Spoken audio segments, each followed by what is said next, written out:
हरे हरे हरे राम राम राम हरे हरे हरे कृष्ण कृष्ण कृष्ण हरे हरे हरे राम राम हरे हरे हरे कृष्ण कृष्ण कृष्ण हरे हरे हरे राम राम हरे हरे हरे कृष्ण कृष्ण कृष्ण हरे हरे हरे राम हरे हरे हरे कृष्ण कृष्ण कृष्ण हरे हरे हरे राम हरे हरे हरे कृष्ण कृष्ण कृष्ण हरे हरे हरे राम हरे हरे हरे कृष्ण कृष्ण कृष्ण हरे हरे हरे राम हरे हरे हरे कृष्ण कृष्ण कृष्ण हरे हरे हरे राम हरे हरे हरे कृष्ण कृष्ण कृष्ण हरे हरे हरे राम हरे हरे हरे कृष्ण कृष्ण कृष्ण हरे हरे राम అన్ని అవయానికి మనకి శక్తిని ప్రసారిస్తుంది.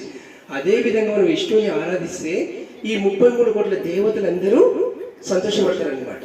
అందుకనే ఈ కలియుగంలో మనకి హరే కృష్ణ కృష్ణ కృష్ణ హరే హరే హరే రామ రామ రామ హరే హరే ఈ యొక్క జపాన్ని చేస్తే ఈ యజ్ఞాలు యాగాలు తపస్సులు చేసిన అంత ఫలితం దొరుకుతుందన్నమాట.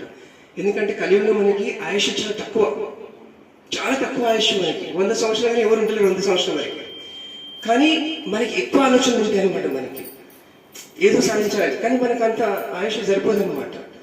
కాబట్టి ఈ కలియుగంలో వీళ్ళని ఎలా ఉద్ధరించాలని భగవంతుడు స్వయంగానే ఈ మహామంత్రాన్ని ఇచ్చాడనమాట. కేవలం మీరు ఏ పని చేసుకుంటున్నా సరే ఎలాంటి కండిషన్స్ లేవు దీనికి. మీరు ఎక్కడ కూర్చున్నా సరే స్నానం చేసినా సరే చేయకున్నా సరే ఈ భగవంతుని నామం చెప్పిస్తే చాలా అంటున్నారు అనమాట. ఎందుకంటే మనకి తక్కువ ఆయుష్ ఉంది, ఎక్కువ ఆలోచనలు ఉంటాయి. కాబట్టి వీళ్ళు తపస్సు చేయలేరు, 1000 సంవత్సరాలు యజ్ఞాలు చేయలేరు, కోట్లు ఖర్చు పెట్టి. కాబట్టి ఈ కలియుగంలో ఖాళీ మహామంత్రాన్ని చెప్పిస్తే చాలన్నమాట. ఇంకా దీనికి మించింది ఏం చేసే అవసరం లేదనమాట. తర్వాత ఏదైనా చేసుకోవచ్చు కానీ ఈ జపం చేస్తే సరిపోతున్నాడు ఈ కలియుగంలో మనకి. హరే కృష్ణ.